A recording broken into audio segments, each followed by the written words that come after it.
Well, Athlon's got their top 10 out, and where do you think the dogs ended up? That's the question coming into this thing.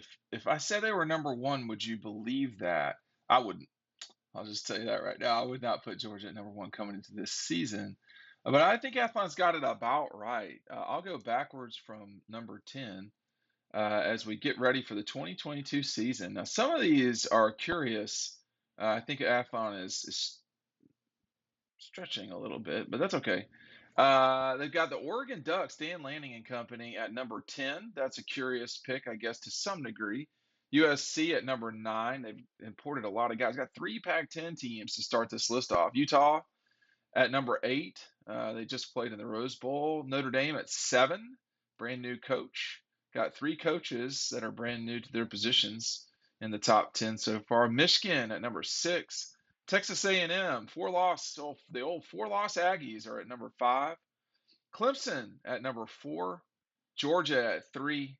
Ohio State at 2. And the Alabama Clemson Tide, I said Clemson, Alabama Crimson Tide at number 1. I think I would definitely pick Alabama number 1 coming into this season. There's a lot of reasons why. I think they're returning a lot of gifted players. That plus what Georgia and Ohio State lost, I think on balance means that Alabama should be 1 coming into the season. I would not have Georgia below 3. There's a lot of different reasons why. I think Georgia would probably be about a 5-point, 4-point favorite over Clemson. We see that they are a 17, I think, point favorite over Oregon. Utah or USC, those are going to be curious things, but Texas A&M being ranked number 5, um, it's time to do it if you're Texas A&M. It's shit or get off the pot time, and I would say that right now, if you have issues with this list, I would say you can have issues after the top 3. The top 3 are right. After that, I think people are putting Clemson number 4 because they've gotten used to Clemson over the years. I don't know that we know that they're gonna. I mean, they didn't win their league last year. They didn't win their division last year. And they're unlike USC, they don't have a lot of guys coming in to change the face of their program. So it's going to have to be that DJ Uiagalelei gets the job done. Dabo's going to have to adjust a little bit. He's lost 2 coordinators. The more I talk about them, the less I'm convinced they're number 4.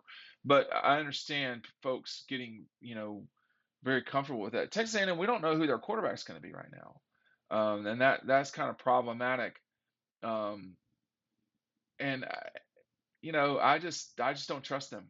I just do not trust them to get the job done. Number 5 seems to indicate to me that they will be knocking on the door of the playoff, and they just have proven time and time again under Jimbo that that's not who they are. They have had one really good season under Jimbo during the pandemic when they went 9-1 or 10-1, and they very possibly should have been in the playoff that year.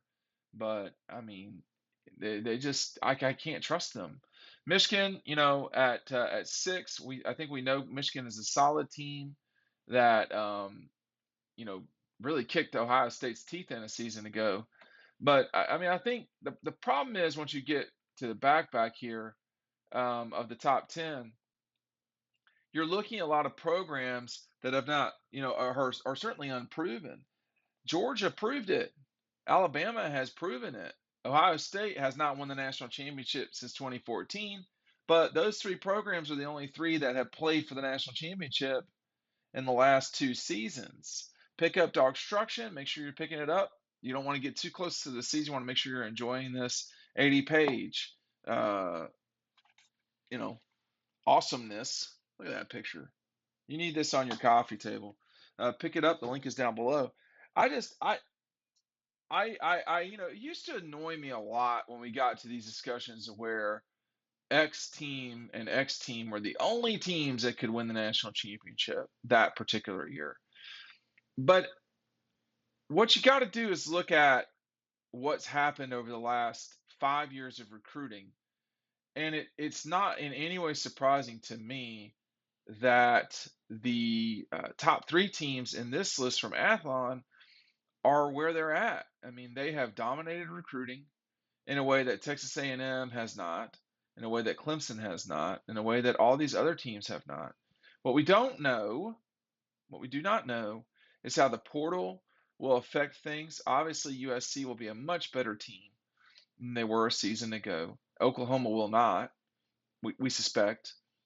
But the basis, the backbone of the programs are strongest at Ohio State, Georgia, and Alabama. Probably a little bit stronger at Georgia and Alabama than Ohio State, but not in a way that you could really, see it if you just walked on a field. Okay, Ohio State's got guys. Now the other thing here is that Athlon's got a couple other teams um, ranked in the top 25, and Georgia plays two of the three of them. They got the Vols at 18, a very trendy Kentucky at 21, and Arkansas at 22. I would not take any of those teams to beat Georgia. I would be very curious to see Kentucky and Tennessee play Oregon, to play Clemson.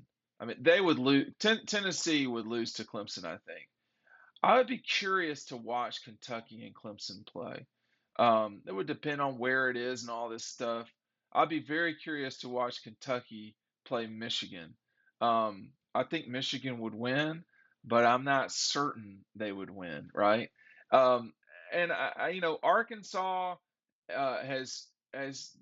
Arkansas does not have the expectations of Texas A&M, but Sam Pittman, the head coach there, will have to follow up, with what was a great 2021, with a season in 22 that proves that Arkansas has a firm foundation. Everybody's going to give 2020 away.